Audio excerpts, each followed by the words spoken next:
निछोड़ सतगुरु रामपाल जी परमेश्वर जी की जय हो। सत्साई भाई और बहनों, आप मेरे हाथ में एक पुस्तक देख रहे हैं, अंधश्रद्धा भक्ति खतरा ए जान। आज का वीडियो इसी पुस्तक को लेकर है।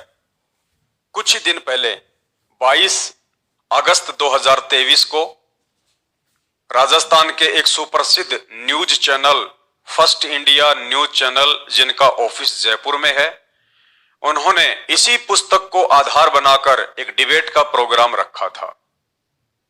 उस डिबेट में काफी कुछ बातें संत रामपाल जी के विषय में कही गई, इस पुस्तक के विषय में कही गई और इस पुस्तक को प्रचार करने वाले लोगों के विषय में कही गई।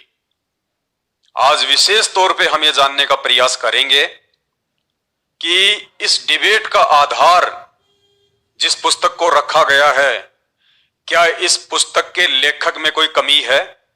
क्या इस पुस्तक के लेखक के द्वारा इस पुस्तक में शास्त्रों के विरुद्ध अनर्गल बातें लिखी गई हैं, या फिर इस पुस्तक में लिखी गई बातों को ना समझकर फर्स्ट इंडिया न्यूज चैनल के एंकर विजेंद्र सोलंकी जी ने महाभूल की है, या फिर इस पुस्तक को बांटने वाले लोग, प्रचार प्रसार करने वाले लोग गलत तरीके से प्रचार प्रसार कर रहे हैं।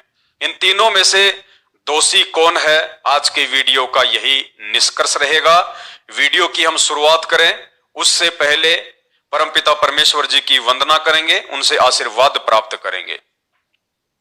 परमपिता परमात्मा, सारी सृष्टि के रचनहार, कुल मालिक, असंख्य ब्रह्मांडों के स्वामी, जगत गुरु, तीनों लोकों में प्रवेश करके सबका पालन पोषण करने वाले राजाधिराज, आत्माधार, नाथों के नाथ, देवों के देव महादेव, सर्वेश्वर महेश्वर, मृत्युंजय, अजरो अमर, आदि अनादि, सनातनी प्रभु, जगत पिता जगदीश्वर, श्री श्री 1008 की उपाधि के वास्तविक अधिकारी, अकाल मूर्त, शब्द स्वरूपी राम, वासुदेव, सर्वगतम ब्रह्म, परम पूज्य, प्रथम पूज्य, परम संत, परम पुरुष, परम धनी, परम दयालु, सत्य कबीर, हक्का कबीर, अल्लाहु अकबर, अल्लाहु कबीर, अल्लाह ताला, जगत के तारणहार, जगत के मुक्तिदाता, जगत के जगन्नाथ, हारे के सहारे, हिंदुओं के राम प्रभु, मुसलमानों के अल्लाह, ईसाइयों के मसीह, सिखों के वाहिगुरु, दया के सागर दयानिधि, करुणा के सागर करुणानिधि, असली लीलाधर, संत श्रोमणी सतगुरु रामपाल जी परमेश्वर जी के चरण कमल में अनंत कोटि दंडोत प्रणाम। भाई और बहनों, विषय इतना गंभीर है, इस विषय को समझ पाना, दास पहले भी बार बार अपने वीडियो में जिक्र करता है कि संत रामपाल जी परमेश्वर जी ने आकर शास्त्र प्रमाणित ज्ञान जो दुनिया को दिया है, उस ज्ञान को समझ पाना ब्रह्मा विष्णु महेश के बुद्धि स्तर से बाहर की बात है। यदि हम आम प्राणियों को यह ज्ञान समझना है तो सबसे पहले हमने संत रामपाल जी के द्वारा बताई गई सृष्टि रचना को अच्छे तरीके से सुनना पड़ेगा, देखना पड़ेगा, समझना पड़ेगा। उसके बाद कहीं जाकर इन धर्मशास्त्रों में लिखी गई गूढ़ बातों को हम समझ पाएंगे और हमारे जितने भी देवी देवता हैं, जितने भी भगवान हैं, ब्रह्मा विष्णु महेश हैं, या जिस भी धर्म के जितने भी इष्ट हैं, हम उनको पहचान पाएंगे। अन्यथा हम लोग अपने आप को और अपने अपने धर्मों को सर्वश्रेष्ठ मानकर कहकर चीख चीख कर मर जाएंगे। तो विजेंद्र सोलंकी जी ने इस पुस्तक अंधश्रद्धा भक्ति खतरा ये जान को आधार बनाकर कुछ बातें कही और इस पुस्तक में से उन्होंने एक मुख्य पॉइंट उठाया शिवलिंग को लेकर। भाई और बहनों, ये वीडियो बनाने का मेरा मकसद किसी को नीचा दिखाना बिल्कुल भी नहीं है और ना ही फालतू की मीन मेख निकालकर आप लोगों का समय बर्बाद करना है। हमें एक टॉपिक मिला वीडियो बनाने के लिए और हमने वीडियो बनाना इसलिए उचित समझा क्योंकि वर्तमान में संत रामपाल जी की संगत में दो पार्ट हैं। एक पार्ट जो ज्ञान आधार से चल रहा है, सतगुरु रामपाल जी को भगवान मानता है और उनके प्रत्येक वचन पे चलता है। दूसरा पार्ट संत रामपाल जी का काल प्रेरित मनवस कलयुगी परिवार है, जिसमें उनके बेटा बेटी, भाई बंधु, रिश्तेदार, जवाई सभी लोग आ जाते हैं।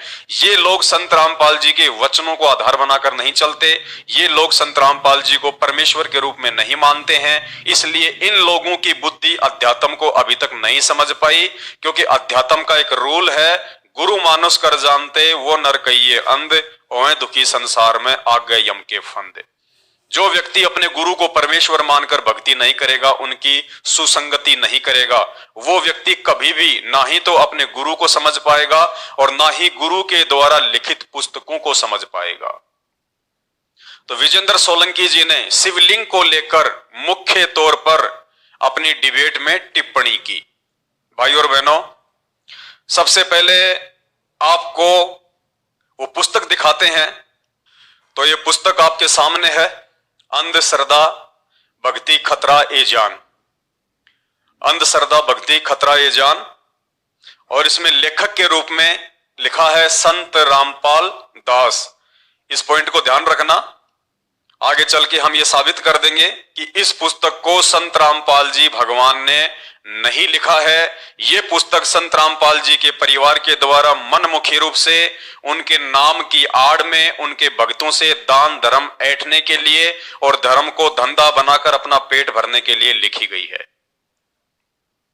इस पुस्तक का पेज नंबर 18, जिसको विजेंद्र सोलंकी जी ने अपनी डिबेट में विशेष तौर पर हाईलाइट किया, 18 पेज पे नीचे लिखा हुआ है, शिवलिंग की पूजा कैसे प्रारंभ हुई। शिवलिंग की पूजा कैसे प्रारंभ हुई। और विजेंद्र सोलंकी जी को आपत्ति केवल एक बात पे है, और वो आपत्ति ये है कि संत रामपाल जी ने, जो इस पुस्तक के लेखक कहे जा रहे हैं, उन्होंने शिवलिंग को शिव जी का गुप्तांग क्यों कहा। संत रामपाल जी ने शिवलिंग को शिव जी का गुप्तांग अर्थात प्राइवेट पार्ट क्यों कहा।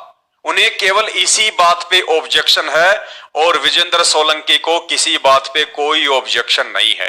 तो देखते हैं इस पुस्तक में शिव जी के लिंग को प्राइवेट पार्ट की संज्ञा दी गई है या नहीं दी गई है।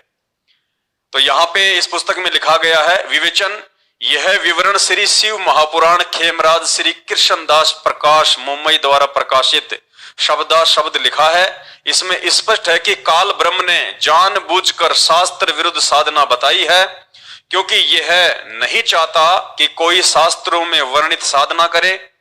इसलिए अपने लिंग, और कोष्टक में लिखा है गुप्तांग प्राइवेट पार्ट, इसलिए अपने लिंग अर्थात गुप्तांग की पूजा करने को कह दिया।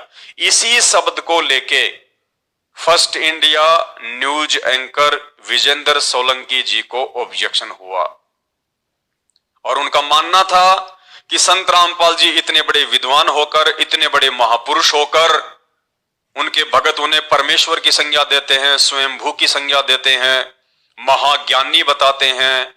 तो ऐसे महाज्ञानी महापुरुष ने इतने शास्त्रों को पढ़ने के बाद भी शिवलिंग को शिव जी के प्राइवेट पार्ट अर्थात गुप्तांग की संज्ञा क्यों दी, जो कि इस पुस्तक में स्पष्ट रूप से लिखा हुआ है।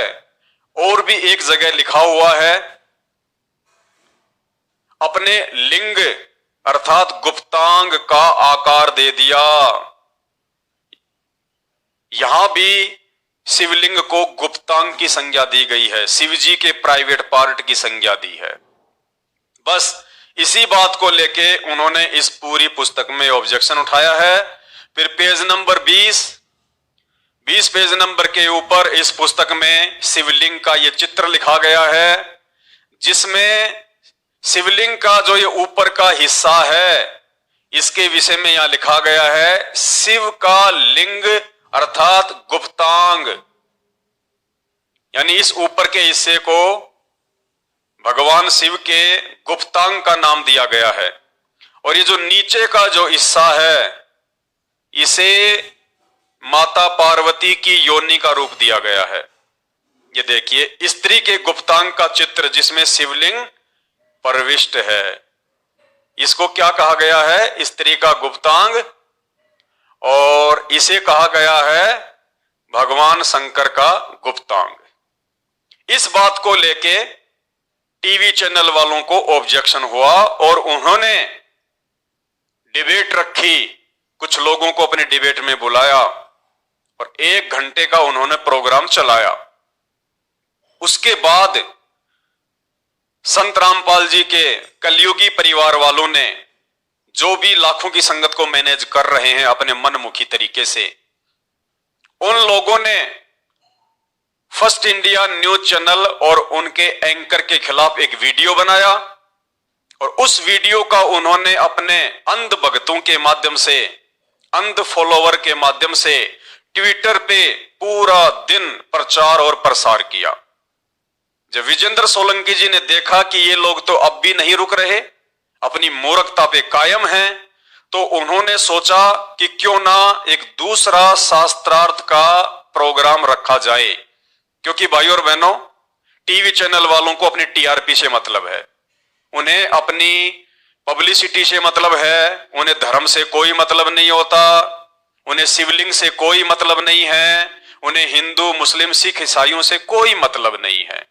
इन लोगों को केवल टीआरपी चाहिए, इन लोगों के टीवी चैनल का नाम ज्यादा से ज्यादा प्रचारित और प्रसारित होना चाहिए।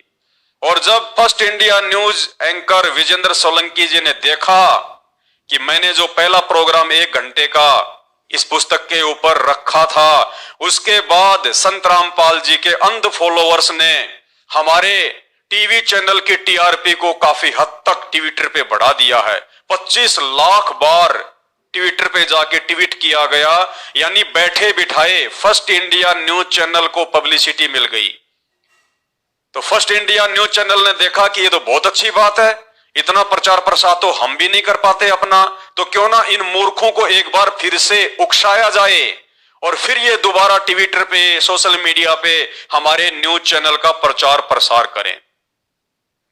तो विजेंद्र सोलंकी जी ने 3 या 4 दिन के बाद में दोबारा से शास्त्रार्थ के नाम से एक दूसरा 1 घंटे का डिबेट का प्रोग्राम रखा और उस प्रोग्राम में विजेंद्र सोलंकी जी ने बाकायदा सतलोक आश्रम मैनेजमेंट हरियाणा अर्थात संत रामपाल जी के कलयुगी परिवार को आमंत्रित किया, उनकी वेबसाइट पे जाके उनको सूचित किया, उनको ईमेल किया, उन्होंने फोन कॉल्स भी किए कि भैया हम 1 घंटे का शास्त्रार्थ का आप जो ये पुस्तक प्रचार प्रसार कर रहे हैं अंधश्रद्धा भक्ति खतरा ये जान, और इसमें शिवलिंग की जो बेहुदे तरीके से व्याख्या की गई है, हम इसके ऊपर 1 घंटे का डिबेट का कार्यक्रम चला रहे हैं। सतलोक आश्रम की तरफ से आप लोग भी डिबेट में आइए।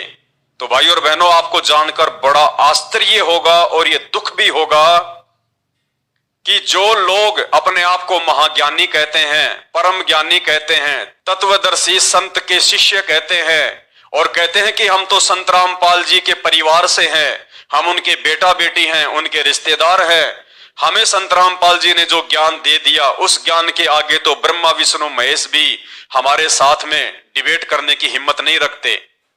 और वही परिवार, वही भाई बंधु, वही रिश्तेदार फर्स्ट इंडिया न्यूज चैनल के डिबेट के प्रोग्राम में आने से पीछे हट गए।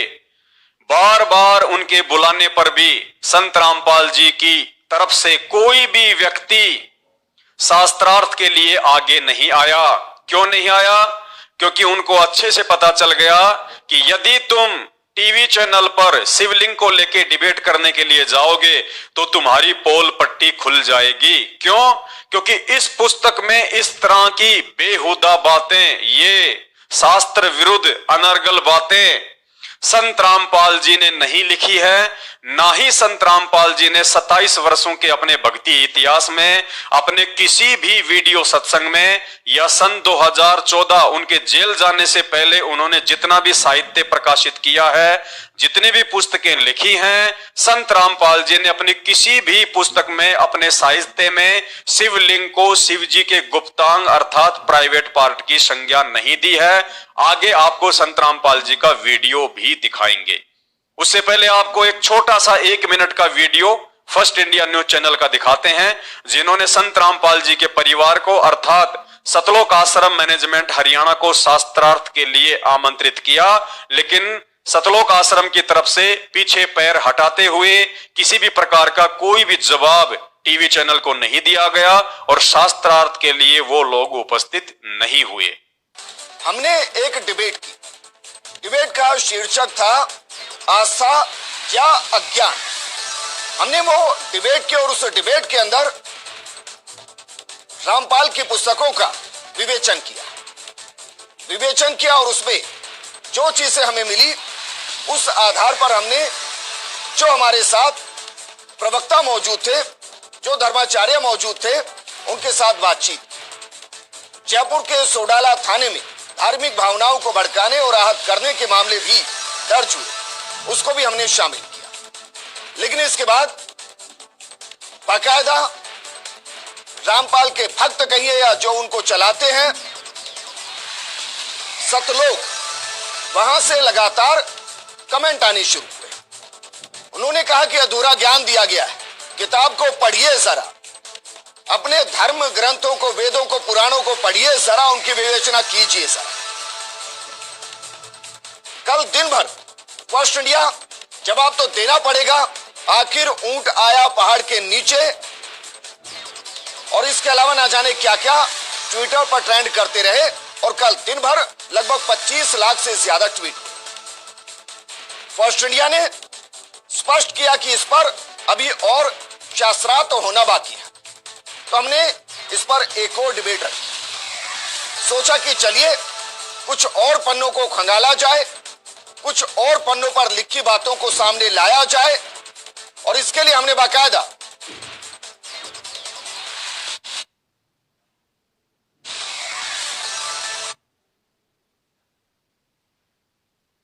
रामपाल की जो बाकायदा वेबसाइट है, जो मेल आईडी है, उस मेल आईडी पर हमने निवेदन किया और निवेदन करके कहा कि आप अपने किसी प्रवक्ता को भेजिए, किसी प्रतिनिधि को भेजिए, उसका मोबाइल नंबर साझा कीजिए, हम आपको भी इस डिबेट का हिस्सा बनाएंगे। लेकिन उनकी तरफ से कोई जवाब आया नहीं। अभी भी हम इंतजार कर रहे हैं, क्योंकि कहा गया लगातार की बात कीजिए, शास्त्रार्थ कीजिए, तो हमने शास्त्रार्थ के लिए एक पैनल को आमंत्रित कर दिया।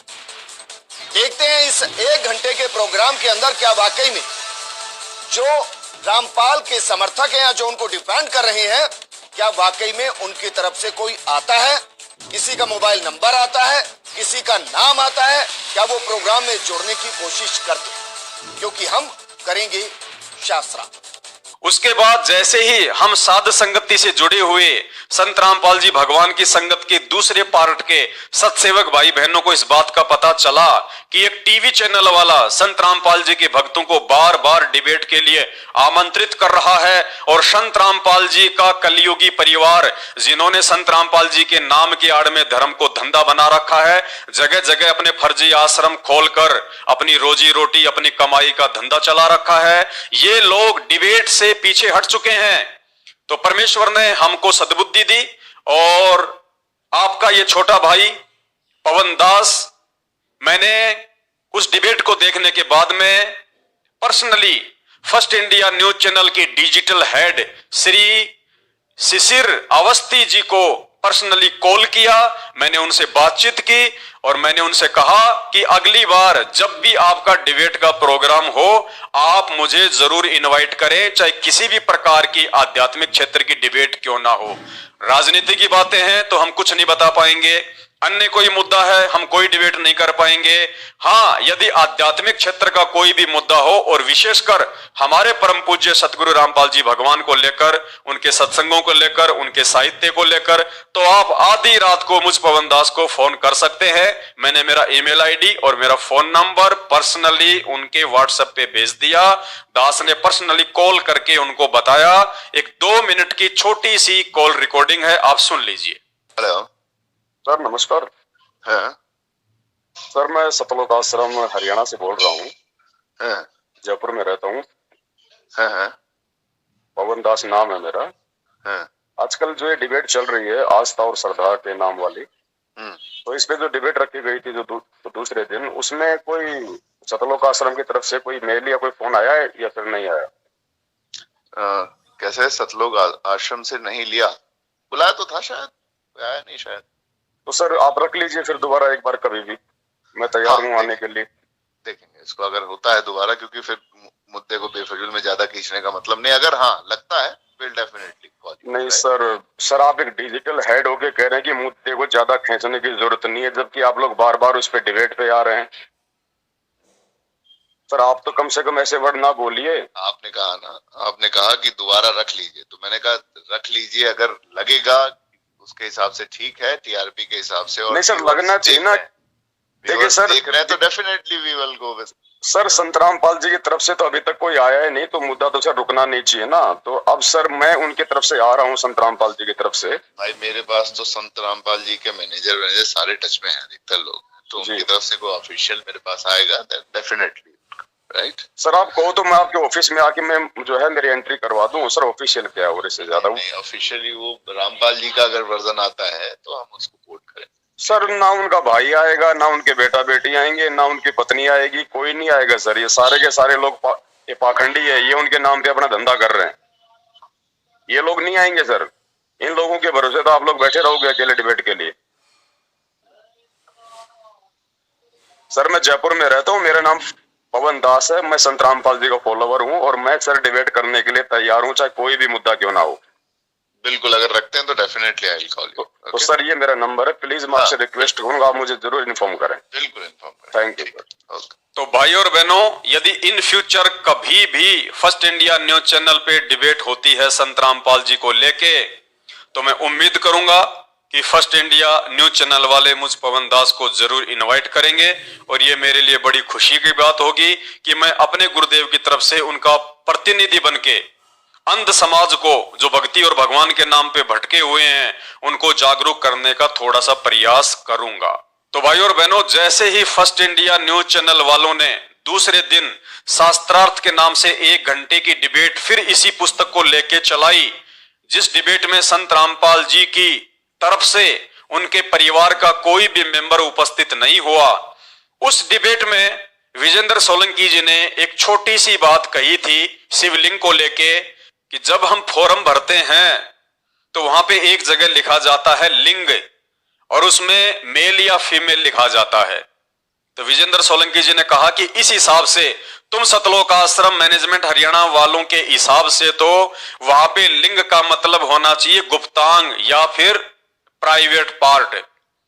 इसके उत्तर में सतलोक आश्रम मैनेजमेंट हरियाणा वालों ने अपने वीडियो में भी जिक्र किया और उन्होंने सोशल मीडिया पर तरह तरह की पोस्टें बना के डालनी शुरू की और सतलोक आश्रम मैनेजमेंट हरियाणा यहां पर भी फेल हो गया।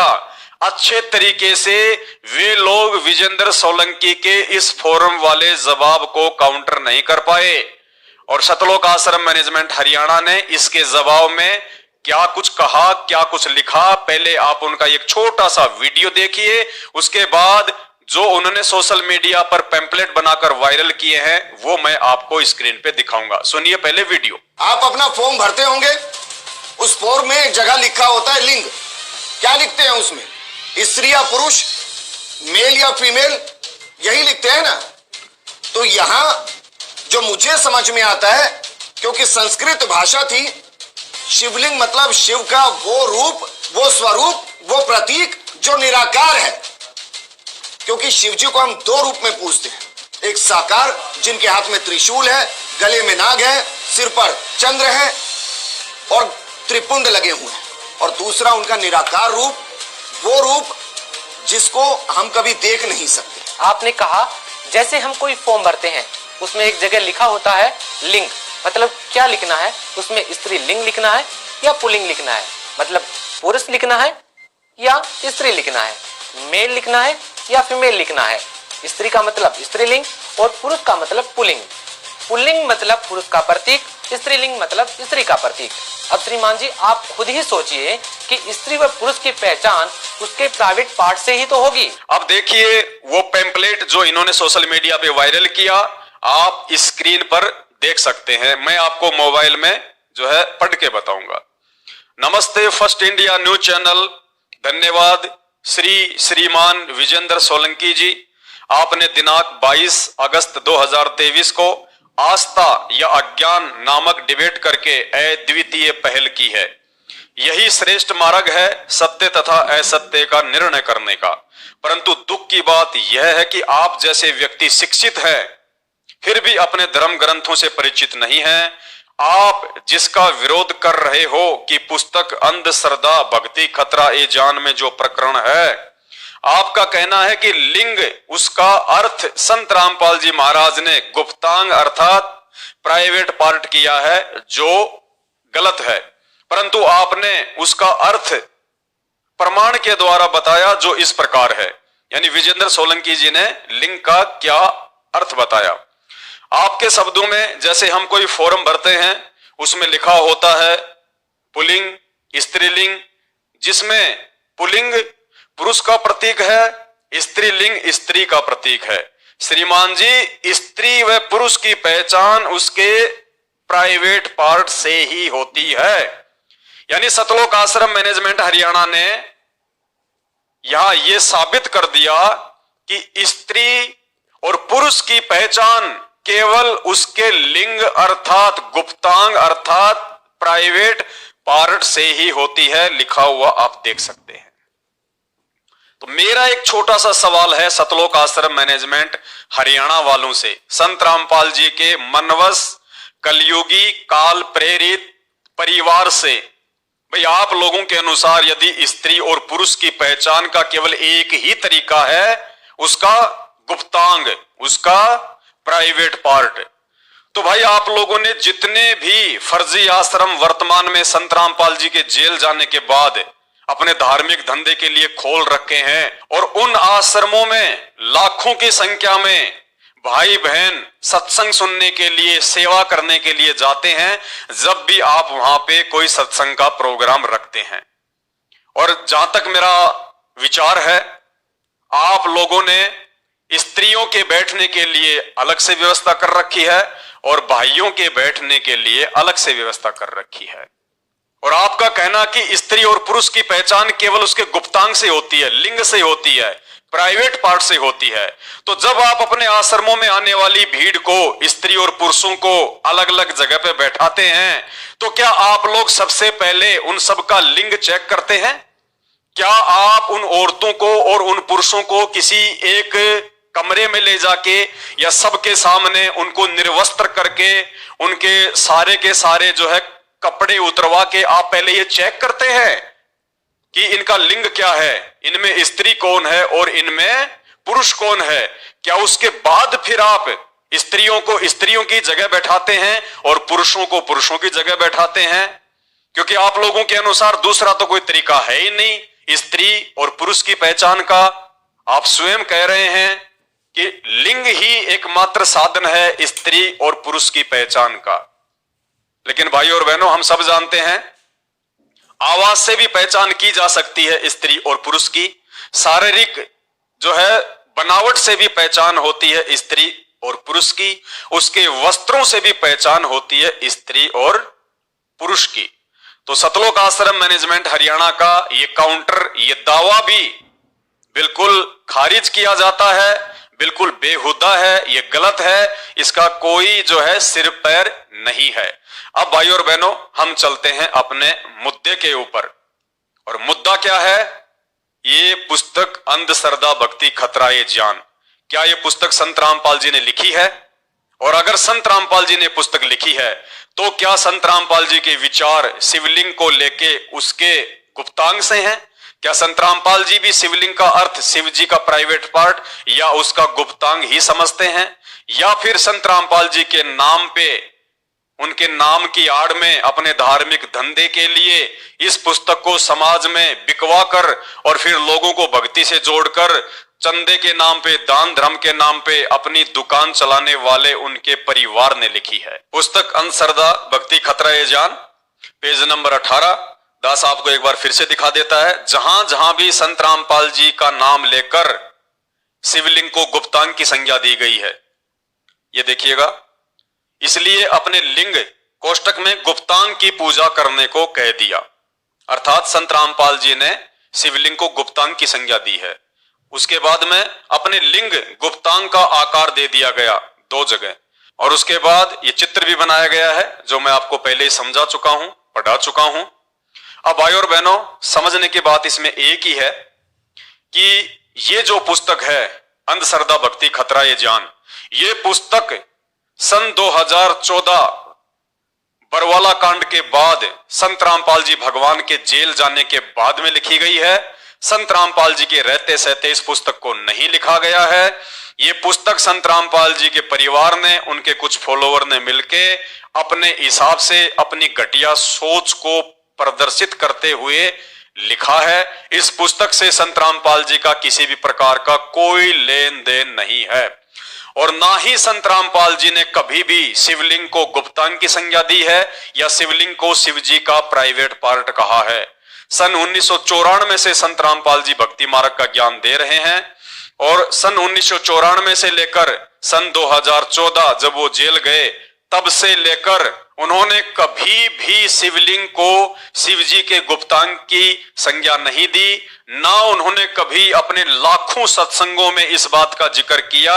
जहां जहां उन्होंने शिव जी के ऊपर वीडियो बनाए हैं, शास्त्रों पर वीडियो बनाए हैं, जहां जहां भी शिवलिंग का जिक्र आया है तो संत रामपाल जी ने शिवलिंग को शिव जी का चिन्ह बताया है, शिव जी की शक्ति का प्रतीक बताया है, शिव जी का तेजोमय रूप बताया है। उन्होंने शिवलिंग को शिव जी का गुप्तांग नहीं बताया। ये कमी संत रामपाल जी के परिवार की है।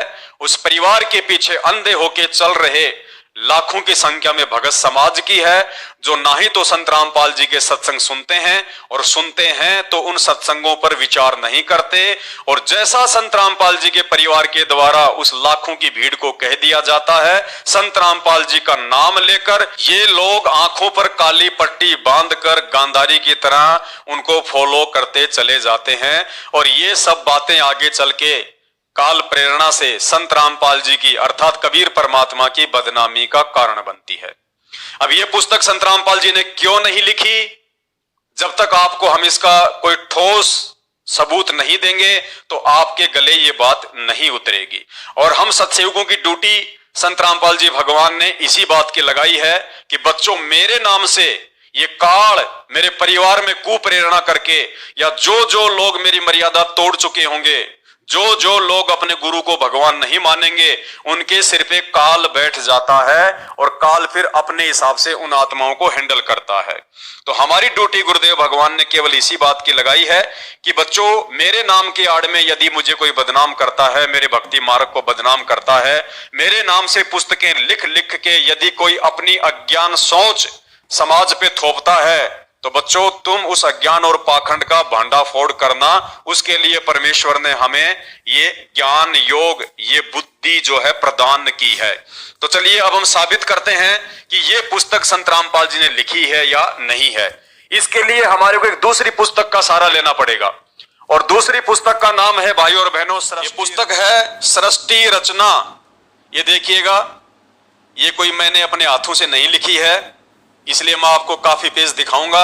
सृष्टि रचना नाम आपने पढ़ लिया होगा ऊपर, सृष्टि रचना, विस्तृत, प्रकाशक व मुद्रक, राष्ट्रीय समाज सेवा समिति के सर्व सदस्य। यानी ये पुस्तक भी संत रामपाल जी के रहते सहते बरवाला कांड से पहले संत रामपाल जी के कलयुगी जो है परिवार ने मनमानी करते हुए, अपनी मनमुखी सोच को आगे रखते हुए सतलोक आश्रम बरवाड़ा में ही जो है लिख डाली थी कि गुरुजी अब आपको जरूरत नहीं है पुस्तकें वास्तव लिखने की, अब हम इतने ज्ञानी हो गए, इतने महाज्ञानी हो गए, गुरुजी आप आराम करो, हम आपके बेटा बेटी, हम आपके रिश्तेदार आपके इस तत्व ज्ञान को पूरी तरह से समझ चुके हैं। अब गुरुजी आप ज्यादा दुखी ना हो, परेशान ना हो, हम आपके नाम से पुस्तकें लिख दिया करेंगे। तो ये सृष्टि रचना पुस्तक प्रकाशक व मुद्रक राष्ट्रीय समाज सेवा समिति के सर्व सदस्य सन 2010 में संत रामपाल जी के भाई महेंद्र ने, जो कि काल प्रेरित है, उसने अपनी मनमानी करना शुरू कर दी थी, जिसका नतीजा आगे चल के 2014 में बरवाला कांड हुआ। तो सन 2010 में ही संत रामपाल जी के छोटे भाई महेंद्र ने अपनी मनमुखी सोच को आगे रखते हुए और संत पदवी प्राप्त करने के लिए राष्ट्रीय समाज सेवा समिति नाम से एक संगठन सतलोक आश्रम बरवाला में बनाया। उस संगठन में उसने लगभग 50 से 60 ऐसे व्यक्तियों को शामिल किया जो व्यक्ति संत रामपाल जी के विचारों से नहीं बल्कि संत रामपाल जी के भाई महेंद्र के विचारों से ज्यादा जो है वो प्रभावित थे, उनको ज्यादा महत्व दिया करते थे। जिनमें सतलोक आश्रम के अंदर का मैनेजमेंट, संत रामपाल जी के दोनों बेटे और जितने भी स्टेट कोऑर्डिनेटर आज आप वर्तमान में देख रहे हैं जो संगत को हैंडल कर रहे हैं अपने तरीके से, ये सभी लोग उसको कहते हैं राष्ट्रीय समाज सेवा समिति। जिस राष्ट्रीय समाज सेवा समिति के विषय में संत रामपाल जी ने जैसे ही 2014 का बरवाला कांड हुआ, इस राष्ट्रीय समाज सेवा समिति के कारण, इस राष्ट्रीय समाज सेवा समिति की मनमुखी आदतों के कारण, मनमुखी चाल चलन के कारण बरवाला कांड हुआ। भक्तों को काले कपड़े पहना के कमांडो बना दिया गया, उनके हाथों में हथियार पकड़ा दिए गए कि हम संत रामपाल जी को इशार की तारीख पे नहीं जाने देंगे, हम उनको चंडीगढ़ हाई कोर्ट की तारीख पे नहीं जाने देंगे, प्रशासन हमारा क्या बिगाड़ लेगा, हमारे पास में अरबों खरबों की संपत्ति है, हमारे पास में लाखों हजारों अंध भक्तों की भीड़ है, जैसा हम कहेंगे वैसा वो भगत करेंगे। तो इन्होंने अर्थात राष्ट्रीय समाज सेवा समिति ने, अर्थात सतलोक आश्रम मैनेजमेंट हरियाणा ने, अर्थात संत रामपाल जी के कलयुगी परिवार ने, यानी ये राष्ट्रीय समाज सेवा समिति ही सतलोक आश्रम मैनेजमेंट है और उनके जो परिवार वाले हैं वो इसी समिति का हिस्सा हैं। संत रामपाल जी का इस राष्ट्रीय समाज सेवा समिति से किसी प्रकार का कोई भी लेन देन नहीं था, ना है। और इसका जीता जागता प्रमाण संत रामपाल जी के मुख कमल से आपको एक वीडियो सुनाएंगे जिसमें संत रामपाल जी ने बरवाला कांड के बाद जब उनको पुलिस पंचकूला लेकर जा रही थी और मीडिया ने जब उनकी बाइट लेना चाहा, उनके विचार जानना चाहा बरवाला कांड को लेके, और मीडिया ने पूछा कि महाराज जी आश्रम के बाहर जो इतने काले कपड़े वाले वो बदमाश खड़े हुए थे, वो गुंडे खड़े हुए थे, वो कौन थे? वो आपके लोग थे।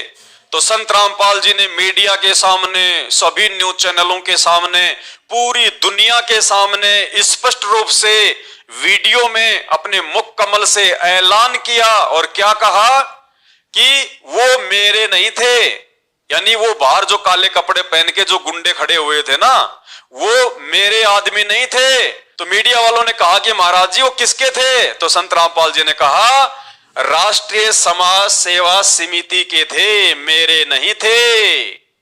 अर्थात वो मेरे भगत तो जरूर थे, उन्होंने नाम जरूर ले रखा था, लेकिन वो मेरे कहने पे नहीं चलते थे, वो मेरे भाई के कहने पे और मेरे भाई के द्वारा बनाई गई राष्ट्रीय समाज सेवा समिति नाम का ये मनवस संगठन, इसके कहने पे चलते थे। सुनिए संत रामपाल जी के मुख कमल से। फिर मीडिया वाले ने कहा कि महाराज जी राष्ट्रीय समाज सेवा समिति आपकी तो है। तो संत रामपाल जी ने कहा कि नहीं, मेरी नहीं है। देखिए संत रामपाल जी का ये वीडियो। इतने इल्जाम है सर, आपके ऊपर इतने इल्जाम झूठे कैसे हैं आपके ऊपर? आपके गुंडे इतने खड़े थे वहाँ पे, हजारों आदमी हरियाणा पुलिस से। मेरे नीचे राष्ट्रीय समाज सेवा समिति नहीं तो आपकी समिति है। अरे आपकी समिति है बाबा। आप अपने आप को संत कैसे हैं? आप संत कहना लायक भी है? आप आपसे भी जवाब। आपके वहाँ इतनी फोर्स, इतने गुंडे, इतने आर्मी खड़ी है हरियाणा पुलिस के ऊपर। तो भाई और बहनों, अब आपको स्पष्ट हो गया होगा कि सतलोक आश्रम बरवाला में 2014 के बरवाला कांड से पहले संत रामपाल जी की बातों को उनके मनवस कलयुगी परिवार के द्वारा, उनके बेटा बेटी भाई बंधु रिश्तेदारों के द्वारा महत्व नहीं दिया जाता था। सब कुछ ये लोग मनमुखी रूप से अपना कार्य करते थे। संत रामपाल जी को ये केवल एक आम व्यक्ति समझते थे, एक मानुष समझते थे, जिस कारण से इनकी बुद्धि पे काल बैठ गया और बरवाला कांड जैसा कुकृत्य इन लोगों को निमित्त बना के उसने करवा डाला। तो अब आपके आसानी से समझ में आएगा कि ये पुस्तक जिसमें शिवलिंग की इस प्रकार से व्याख्या की गई है, जो आज उन्हीं की बदनामी का कारण बन रही है, ये पुस्तक संत रामपाल जी ने लिखी है या उनके उसी काल प्रेरित परिवार ने लिखी है। और शायद इसीलिए वो परिवार फर्स्ट इंडिया न्यूज चैनल पर डिबेट करने के लिए सामने नहीं आया, क्योंकि अगर वो सामने आ जाता तो उनके अज्ञान की, उनके पाखंड की पोल पट्टी पूरी दुनिया के सामने जो है खुल जाती और उनके धार्मिक धंधे पे बहुत बड़ी अड़चन पैदा हो जाती। तो ये पुस्तक सृष्टि रचना संत रामपाल जी के रहते सहते उनकी बातों को महत्व ना देते हुए, संत रामपाल जी को एक आम व्यक्ति समझते हुए, तो ये पुस्तक राष्ट्रीय समाज सेवा समिति ने लिखी है, संत रामपाल जी के परिवार वालों ने लिखी है, उनके परिवार के पीछे अंधे होके चल रहे कुछ मनवस लोगों ने लिखी है। और क्या लिखा है? यह समिति पूर्ण रूप से धार्मिक तथा गैर राजनीतिक संस्था है। जबकि आप सबको पता है कि संत रामपाल जी के जेल जाने के बाद में इसी राष्ट्रीय समाज सेवा समिति ने, उनके परिवार वालों ने, उनके भाई बंधुओं ने जो ये लिख रहे हैं कि यह समिति पूर्ण रूप से धार्मिक तथा गैर राजनीतिक का मतलब होता है हमारा राजनीति से कोई लेना देना नहीं है। लेकिन आप सबको पता है सन 2019 के चुनाव में इन्होंने खुलकर बीजेपी को समर्थन दिया है, खुलकर फिर इन्होंने कांग्रेस को भी समर्थन दिया। यानी जहां भी इनको लगता था कि यहां पे तुम्हारे को महत्वता दी जा रही है, उन्हीं पार्टियों को इन्होंने समर्थन देना शुरू कर दिया। तो ये लोग अपनी इस जुबान पर भी कायम नहीं रहे जो अपने हाथों से ये लोग इस पुस्तक में लिख रहे हैं। और अभी देख लेना 2024 के जैसे चुनाव आएंगे, ये लोग कुत्तों की तरह उन राजनीतिक दलों के चरण चाटने लग जाएंगे। संत रामपाल जी के परिवार वाले कुत्तों की तरह उनके चरण चाटने लग जाएंगे, चाहे बीजेपी के चाटो चाहे कांग्रेस के चाटो। जो इनके आश्रमों को चलने की अनुमति दे, जो इनके धार्मिक धंधे में इनका सहयोग दे, उसी राजनीतिक पार्टी के चरण ये कुत्तों की तरह चाटने लग जाएंगे। यह समिति पूर्ण रूप से धार्मिक तथा गैर राजनीतिक संस्था है। विषय सूची और सारे पॉइंट ये लोग वैसे ही लिखेंगे जैसे संत रामपाल जी अपनी पुस्तकों में लिखा करते हैं, क्योंकि इनके पास में अपना तो कोई ज्ञान है ही नहीं। सारा का सारा मटेरियल इन्होंने संत रामपाल जी का ही जो है कॉपी करके इन पुस्तकों में लिख दिया गया। और देखिए, हमने अपनी मतलब की जो बात लेनी है इस पुस्तक से कि क्या ये पुस्तक संत रामपाल जी ने लिखी है या फिर उनके मनवस कलयुगी परिवार ने लिखी है। ये देखिएगा आप यहाँ पे इस पुस्तक में क्या लिखा हुआ है। इसको पढ़ने के बाद ये क्लियर हो जाएगा कि जैसे ये पुस्तक संत रामपाल जी ने ना लिख के संत रामपाल जी के नाम से उन मनवस लोगों ने लिख डाली, उसी प्रकार जिस पुस्तक के ऊपर डिबेट चल रही थी शिवलिंग को लेके, ये पुस्तक भी इसी प्रकार संत रामपाल जी के नाम की आड़ लेके उनके परिवार वालों ने लिखी है। देखिएगा क्या लिखा हुआ है। हमने संत रामपाल महाराज जी के सत्संग सुने और जैसा कि हमने उनके ज्ञान को समझा, उस आधार से यह पुस्तक लिख रहे हैं। क्लियर हो गया कि यह पुस्तक संत रामपाल जी के द्वारा नहीं लिखी गई है। यदि संत रामपाल जी ने पुस्तक लिखी होती तो संत रामपाल जी यहां पे कभी भी ये शब्द यूज नहीं करते। क्या हमने संत रामपाल महाराज जी के सत्संग सुने? अगर संत रामपाल जी ने पुस्तक लिखी होती तो संत रामपाल जी नहीं कहेंगे कि हमने संत रामपाल जी महाराज के सत्संग सुने, क्योंकि संत रामपाल जी तो सत्संग करते हैं। तो ये उनके परिवार वालों के द्वारा लिखी गई है। क्या कहा है? हमने संत रामपाल महाराज जी के सत्संग सुने और जैसा कि हमने उनके ज्ञान को समझा। अब ये कोई जरूरी थोड़ी है कि संत रामपाल जी के ज्ञान को ये लोग पूरी तरह से समझ जाएंगे। लिखा हुआ थोड़ी है, एग्रीमेंट थोड़ी है कि संत रामपाल जी के परिवार वाले उनके ज्ञान को समझ ही जाएंगे। जबकि ये कहावत है कि दीपक तले तो हमेशा अंधेरा रहता है। अरे आसपास रहने वाले लोग तो सबसे ज्यादा मूर्ख बन जाते हैं। घर का जोगी जोगना, बाहर का जोगी सिद्ध। तो दीपक तले तो हमेशा अंधेरा रहता है। वो लोग तो कभी समझ ही नहीं सकते संत रामपाल जी को और उनके विचारों को, जो हमेशा संत रामपाल जी के साथ में रहे होते हैं। तो क्या लिखा इन्होंने? जैसा कि हमने उनके ज्ञान को समझा, उस आधार से ये पुस्तक लिख रहे हैं। यानी इन्होंने कह दिया कि ये फाइनल नहीं है कि इस पुस्तक में लिखी गई सारी बातें संत रामपाल जी के ज्ञान के अनुसार हैं। इन्होंने क्या कहा? जैसा हमने संत रामपाल जी के ज्ञान को समझा वैसा हम इस पुस्तक में लिख रहे हैं। तो उन्होंने कितना ज्ञान को समझा, कितना ज्ञान को नहीं समझा, इसी पुस्तक में गैर राजनीतिक संस्था बताने वाले खुद राजनीतियां कर रहे हैं उनके जेल जाने के बाद में। सरकार ने भारतीय जनता पार्टी की सरकार चाहती थी कि जो नकली संत महंत आचार्य है उनका उन पर प्रेशर था, क्योंकि हमारे सदगुरुदेव जी अन्य नकली संत महंत आचार्य की। ये कौन है नकली संत? नकली संत जो भी आप संसार में विश्व में आप देख रहे हो, जितने भी संत है जिनको शास्त्र अनुकूल मतलब जो शास्त्र के विरुद्ध साधना बता रहे हैं। जी जी जी। तो उनका क्या दबाव था गवर्नमेंट के ऊपर? गवर्नमेंट के ऊपर यह था कि संत रामपाल जी महाराज जी को जेल में डाल दिया जाए और उनको उनका मिशन को खत्म कर दिया, क्योंकि हमारे सदगुरुदेव जी शास्त्र अनुसार भक्ति बता रहे थे और इनकी पोल खोल रहे थे कि इनको शास्त्र का ज्ञान नहीं है, इनके परमात्मा का प भी नहीं मालूम। इसलिए इन्होंने सरकार पे दबाव बनाया। वोट राजनीति के कारण सरकार ने हमारे सदगुरुदेव जी को जेल में डलवा दिया। ये सरकार को उखाड़ जो फिकी है, अभी जो सत्ता इनका परिवर्तन हुआ है, तो ये सिर्फ हमारे गुरुजी संत रामपाल जी महाराज जी अनुयायी ने किया है। इस रणनीति से लोकसभा में क्या चुनाव में भी आप लोग विरोध करेंगे इनका? जी बिल्कुल बिल्कुल, हमारी तो ये अभी से प्लानिंग चालू हो चुकी है। हम लोग जगह जगह जाके मीटिंग ले रहे हैं और सन 2019 में जो लोकसभा चुनाव होने वाला है उसके अंदर बहुत बड़ा परिवर्तन होगा और इस केंद्र की सरकार में जो बीजेपी सरकार बैठी हुई है इसको भी हम यहाँ से उखाड़ फेंकेंगे। हिंदुस्तान में कितने हैं आपके गुरुजी के अनुयायी? हिंदुस्तान के अंदर 3 करोड़ से अधिक है हमारे अनुयायी।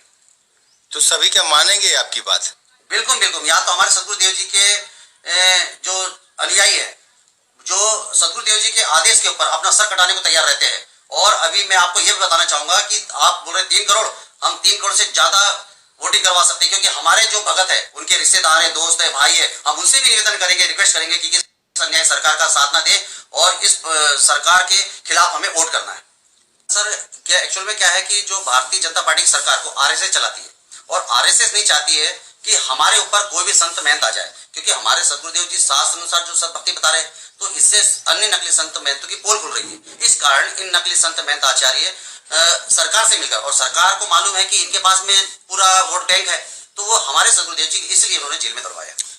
मध्य प्रदेश और सागर जिले में ज्यादा प्रभाव देखने को मिला। सागर संभाग में जो आपके द्वारा अभियान जारी हुआ था आपके अनुयायियों के द्वारा, तो काफी बदलाव भी आया, कांग्रेस आई। क्या मानते हैं आप कितना इम्पैक्ट आया है और आगे की लोकसभा चुनाव में क्या है आप लोगों का रणनीति? बिल्कुल बिल्कुल, आपने सही बोला है, क्योंकि हमारे जो 30 लाख अनुयायी थे, हमने आपको जैसे अभी पूर्व में बताया अभी कि हम लोगों ने जो प्रकट दिवस मनाया था, काला दिवस, उसके अंतर्गत हमने पूरे मध्य प्रदेश के पूरे 52 जिलों के अंदर मैसेज कर दिया था कि हमें इस सरकार के खिलाफ वोट करना है। और हमारे जो हाईकमान है ऊपर दिल्ली के अंदर, जो हमारे हाईकमान बैठे, वहां से कमेटी से हमें पास में आया था कि आपको उस पार्टी को समर्थन करना है जो भारतीय जनता पार्टी की सरकार को हरा सके। तो हम लोगों ने देखा कि भारतीय जनता पार्टी के विपक्ष में एक ही पार्टी ऐसी है जो भारतीय जनता पार्टी को मात दे सकती है, वो है कांग्रेस पार्टी। तो हम लोगों ने सभी जितने भी हमारे अनुयायी थे, मतलब हमारे सदगुरुदेव जी के अनुयायी, मतलब 30 लाख अनुयायी जो है, उनको हमने मैसेज किया कि आप भारतीय जनता पार्टी के विरोध वोट करें और साथ में कांग्रेस को सपोर्ट करें, क्योंकि मध्य प्रदेश भारतीय जनता पार्टी का एक गढ़ रहा हुआ है। और इसके अंदर क्या हो गया, हमने अभी बीच में आपको पता ही होगा, आप लोग को हमने बुलवाया था 18 नवंबर सन 2018 को, हमने काला दिवस मनाया था। उस काले दिवस के अंदर हमने घोषणा करी थी कि मध्य प्रदेश के जो हमारे 30 लाख अनुयायी है उन तक, सर्व संगत तक हमने ये मैसेज पहुंचाया था कि इस बार हमें भारतीय जनता पार्टी की सरकार को उखाड़ फेंकना है, क्योंकि इस सरकार ने हमारे सदगुरुदेव जी को 18 नवंबर सन 2014 को 40 से 45 हजार की पुलिस फोर्स के द्वारा आश्रम को घेर लिया था और हमारे वहां 6 बहनों के बच्चे की मौत हुई थी।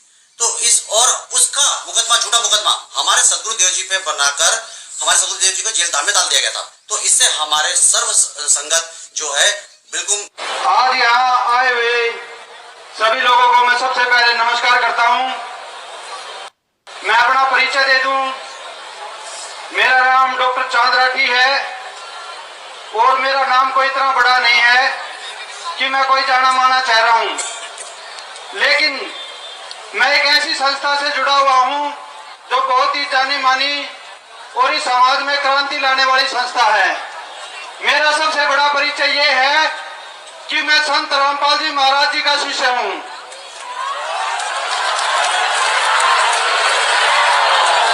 और इस परिचय के बिना मेरी कोई हैसियत नहीं है।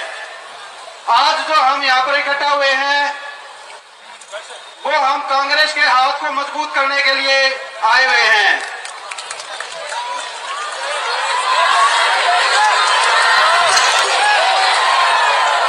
पिछले 5 सालों में बीजेपी सरकार ने हमारे साथ जो जुल्म किए वो इस हरियाणा प्रदेश से छिपे हुए नहीं है। हमारे जुल्मों को छोड़ के इस हरियाणा प्रदेश को भी जलाने का जो कार्य किया गया वो भी किसी से छुपा हुआ नहीं है। हरियाणा में चाहे जातिवाद का जहर घोलना हो या हमारे साथ हो रहे अन्याय हो, इस सरकार ने अंग्रेजों के शासनकाल की याद दिलाने में कोई कसर नहीं छोड़ी। हमारा देश एक लोकतांत्रिक देश है जहां पर जनता के द्वारा जनता तय करती है कि किसकी सरकार बनेगी। लेकिन पिछले 5 सालों में जो बीजेपी सरकार ने इस प्रदेश और देश में जहर घोलने का कार्य किया है, उनके राष्ट्रीय अध्यक्ष का कहना है कि 5 साल के बाद कोई इलेक्शन होंगे ही नहीं। तो ये कैसी खतरनाक सोच की पार्टी है आप सभी जानते हैं। इन्होंने हमारे साथ बरवाला कांड करवाया और हमारे सतगुरुदेव जी पर झूठा देशद्रोह का मुकदमा बनाकर उनके साथ साथ 1000 व्यक्तियों को जेल में डाल दिया। एक ऐसा समाज जो संत रामपाल जी महाराज बनाने की ओर अग्रसर थे, उस कार्य में सबसे बड़ा रोड़ा इस वर्तमान बीजेपी सरकार ने डाला है। और इस इलेक्शन में संत रामपाल जी महाराज की सर्वसंगत इस बीजेपी की कमर को तोड़ने का कार्य करेगी।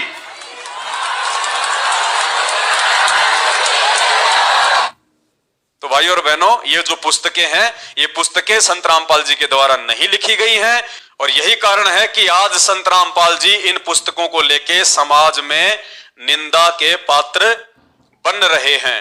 अब इसके बाद आपको लगे हाथ एक और एविडेंस दे देते हैं संत रामपाल जी के नाम से लिखी गई ये पुस्तक के माध्यम से कि ये पुस्तकें संत रामपाल जी लिख रहे हैं उनके जेल जाने के बाद, या फिर संत रामपाल जी के नाम से अपने धार्मिक धंधे के लिए काल प्रेरित होकर उनके परिवार वाले लिख रहे हैं और संत रामपाल जी के शुद्ध ज्ञान में अपना अज्ञान ठोक रहे हैं।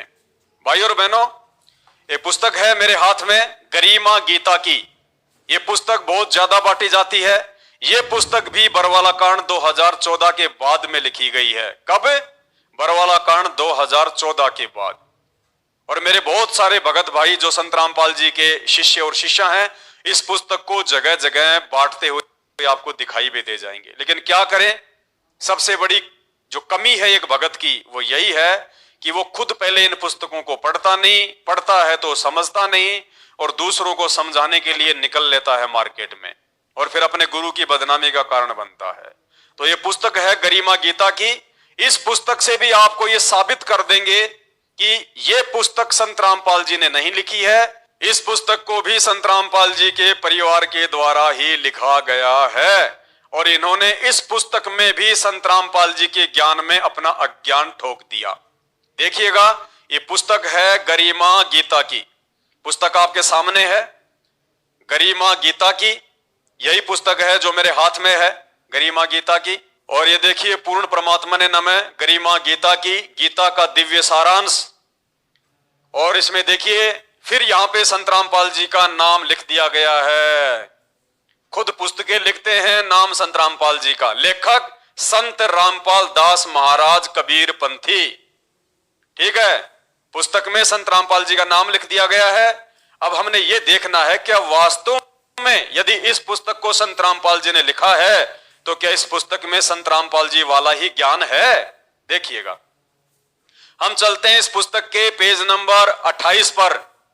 भाई और बहनों, ध्यान से देखना, पुस्तक का पेज नंबर 28 है, दूसरा अध्याय है और इसमें एक शब्द है संत रामपाल जी ने जो अपने भक्तों को बताया और वो है, सतलोक में चल मेरी सुरता, या ना लावे देरी, साच कहूं ना झूठ रतीबर बात मान ले मेरी।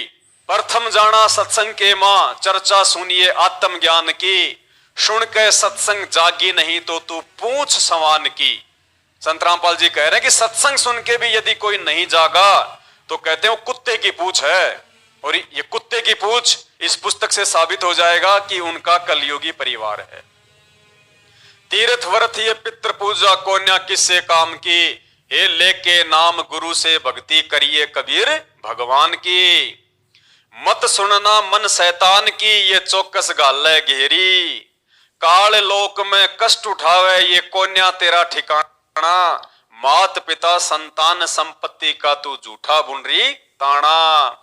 जाप अजप्पा मिल जावे जब सुमरण में मन लाना, सार शब्द तेरा काटे बंधन आकाश है उड़ जाना।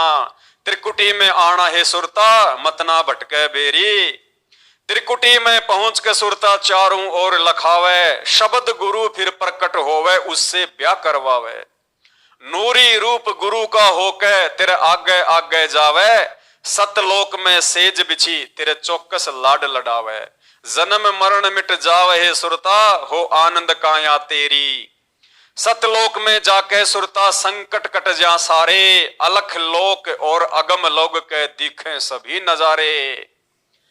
भाई और बहनों, इस चौपाई को ध्यान से समझ लेना, आपके समझ में आ जाएगा। ये पुस्तक संत रामपाल जी ने लिखी है या उनके नाम से उनके परिवार ने अपना अज्ञान ठोक दिया काल प्रेरणा से।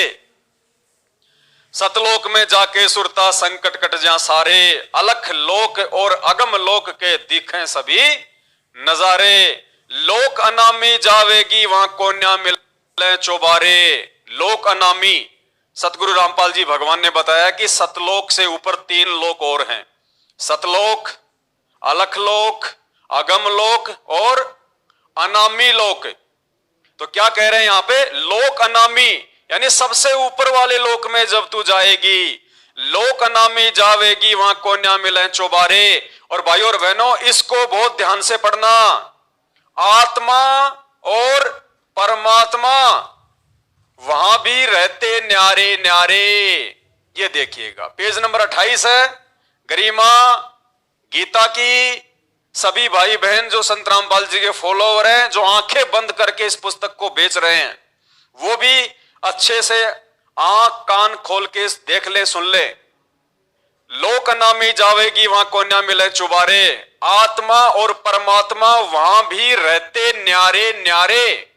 यानी उस अनामी लोक में आत्मा और परमात्मा न्यारे न्यारे रहते हैं, अलग अलग रहते हैं। इस पुस्तक में ये लिखा हुआ बताया गया है।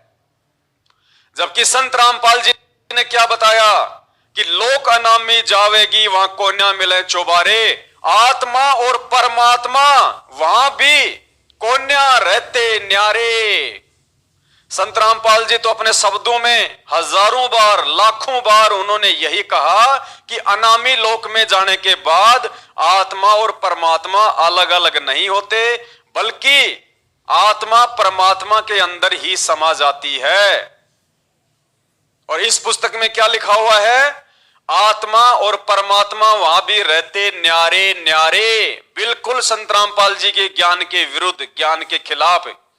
आपको संत रामपाल जी का एक छोटा सा एक शब्द सुनाते हैं, ये वाला शब्द, इस शब्द की लास्ट की चौपाई मुश्किल से 30 सेकंड का, जिसमें संत रामपाल जी आपको यही कहते हुए सुनाई देंगे कि आत्मा और परमात्मा वहां कोन्या रहते न्यारे, ना ही रहते न्यारे। सुनिएगा। लोक अनामी जावेगी वहां कोन्या मिले चौबारे, आत्मा और परमात्मा वहां कोन्या रहते न्यारे। लोक अनामी जावेगी वहां कोन्या मिले चौबारे, आत्मा और परमात्मा वहां नहीं रहते न्यारे। रामपाल प्रीतम प्यारे की आत्मा वह पूर्ण आनंद लेरी, सच कहूं ना झूठ रती भर बात मान ले में। लोक अनामी जावेगी वहां को ना मिले चौबारे, आत्मा और परमात्मा वहां को ना रहते न्यारे। रामपाल प्रीतम प्यारे की दुल्हन अब पूर्ण आनंद लेरी, सच कहूं ना झूठ रती भर बात मान ले मेरी। तो आपने ये 2 शब्द सुन लिए छोटे छोटे, जो संत रामपाल जी ने अपने अलग अलग सत्संगों में गाए हैं। और दोनों शब्दों में उन्होंने क्या कहा कि आत्मा और परमात्मा वहां कोन्या रहते न्यारे, आत्मा और परमात्मा वहां ना ही रहते न्यारे। तो भाई और बहनों, संत रामपाल जी अपने ही ज्ञान के विरुद्ध, अपने ही सत्संगों के विरुद्ध, अपने ही प्रवचनों के विरुद्ध यदि उन्होंने ये पुस्तक लिखी है गरिमा गीता की, तो बताइए संत रामपाल जी तो इतने बड़े ज्ञानी हैं, महाज्ञानी हैं, हम तो उन्हें पूर्ण परमात्मा कहते हैं और वो हैं भी पूर्ण परमात्मा, तो ऐसा महापुरुष कैसे गलती कर देगा लिखने में? जो इस पुस्तक में लिख दिया गया, आत्मा और परमात्मा वहां भी रहते न्यारे न्यारे। और चलो मान लेते हैं कि भाई प्रिंट करने में दिक्कत हो गई हो, इस वाणी को यहां पे प्रिंट करने में दिक्कत हो गई हो, कोई बात नहीं, लेकिन क्या संत रामपाल जी जब इसका भावार्थ आगे इस पुस्तक में कर रहे हैं, तो क्या भावार्थ भी संत रामपाल जी ऐसा उल्टा ही करेंगे? भाई चलो वाणी लिखने में तो मिसप्रिंट हो सकती है, लेकिन भावार्थ तो सोच समझ के किया जाता है, उसका सरलार्थ, उसका अनुवाद तो सोच समझ के किया जाता है। तो देखिएगा इसी पुस्तक के आगे पेज नंबर 30, ये है पेज नंबर 30, और इस पुस्तक में यहां पे उस शब्द का खुलासा किया गया है। क्या लिखा है? अलख लोक और अगम लोक देखे जा सकते हैं, परंतु अकय लोक यानी अनामी लोक को तो वहीं जाकर देखा जाता है, वहां पर भी परमात्मा तथा आत्मा भिन्न भिन्न निवास करते हैं। ये देखिए पुण्यात्माओं,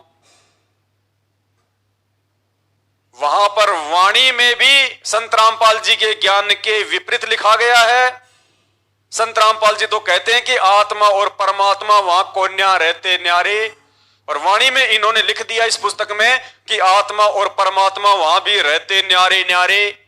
और फिर जब इसका हमने सरलार्थ देखा पेज नंबर 30 पर, तो सरलार्थ भी उल्टा ही कर दिया गया संत रामपाल जी के ज्ञान के विपरीत। और सरलार्थ में भी यही दिखाया गया है कि अनामी लोक में आत्मा और परमात्मा जो है वो भिन्न भिन्न रहते हैं, अलग अलग रहते हैं, वहां पर भी परमात्मा तथा आत्मा भिन्न भिन्न निवास करते हैं। अब भाई और बहनों, पुस्तक के लेखक के रूप में तो नाम दे दिया गया किसका? लेखक संत रामपाल महाराज। और संत रामपाल जी महाराज जी के नाम से इन्होंने पुस्तक में ठोक दिया अज्ञान, अपनी सोच ठोक दी इन्होंने काल प्रेरणा से। आप कहोगे क्या है, छोटी सी बात भी इन लोगों के समझ में नहीं आई? भाई जब काल जिसकी बुद्धि पे बैठ जाता है ना, फिर कुछ भी समझ में नहीं आता। एक पिता अपनी बेटी का बलात्कार कर देता है, क्या उसको समझ में नहीं आएगा उस समय? लेकिन जब काल प्रेरणा होती है ना, तो कुछ भी समझ में नहीं आता। तो ठीक इसी प्रकार भाई और बहनों, इस गरिमा गीता की पुस्तक में लेखक बना दिया संत रामपाल जी को, और अज्ञान ठोक दिया संत रामपाल जी के परिवार वालों ने। और आपने उसका जीता जागता प्रमाण भी देख लिया, वो सृष्टि रचना नाम की पुस्तक जो अभी आपको दिखाई थी, जिसमें संत रामपाल जी के परिवार वाले कह रहे हैं कि ये पुस्तक हमने संत रामपाल जी के ज्ञान को जैसा समझा उस आधार से लिख रहे हैं। तो इन्होंने जैसा समझा वैसा ज्ञान इन पुस्तकों में ठोक दिया। ठीक इसी प्रकार ये अंधश्रद्धा भक्ति खतरा ये जान, इस पुस्तक में भी इन्होंने नाम तो लिख दिया संत रामपाल दास महाराज। ये देखिए पुस्तक अंधश्रद्धा भक्ति खतरा ये जान, और लेखक के रूप में नाम लिख दिया इन्होंने लेखक संत रामपाल दास। तो जाहिर सी बात है इस पुस्तक में भी इन्होंने अपनी मनमुखी सोच को आगे रख दिया शिवलिंग को लेके। क्लियर हो गया आपको कि यह पुस्तक संत रामपाल जी ने नहीं लिखी है? क्योंकि संत रामपाल जी ने अपने 28 वर्षों के भक्ति इतिहास में लाखों की संख्या में वीडियो सत्संग किए हैं। किसी भी सत्संग में उन्होंने शिवलिंग को गुप्तांग के रूप में पेश नहीं किया, शिव जी के लिंग के रूप में या उनके प्राइवेट पार्ट के रूप में पेश नहीं किया। संत रामपाल जी के द्वारा लिखित किसी भी पुस्तक में शिवलिंग का अर्थ गुप्तांग नहीं किया गया। आज से पहले उनकी बहुत सारी पुस्तकें आपको मिल जाएंगी जेल जाने से पहले उनके द्वारा लिखी हुई। ये केवल उनके जेल जाने के बाद उनके नाम की आड़ में उनके परिवार के द्वारा जगह जगह फर्जी आश्रम और नाम दीक्षा केंद्र खोलकर जो धर्म को धंधा बनाकर अपना रोजगार सेट कर लिया गया है, इन लोगों ने ये पुस्तकें निकालनी शुरू की है। जीता जागता प्रमाण आप भाई बहनों की आंखों के सामने है।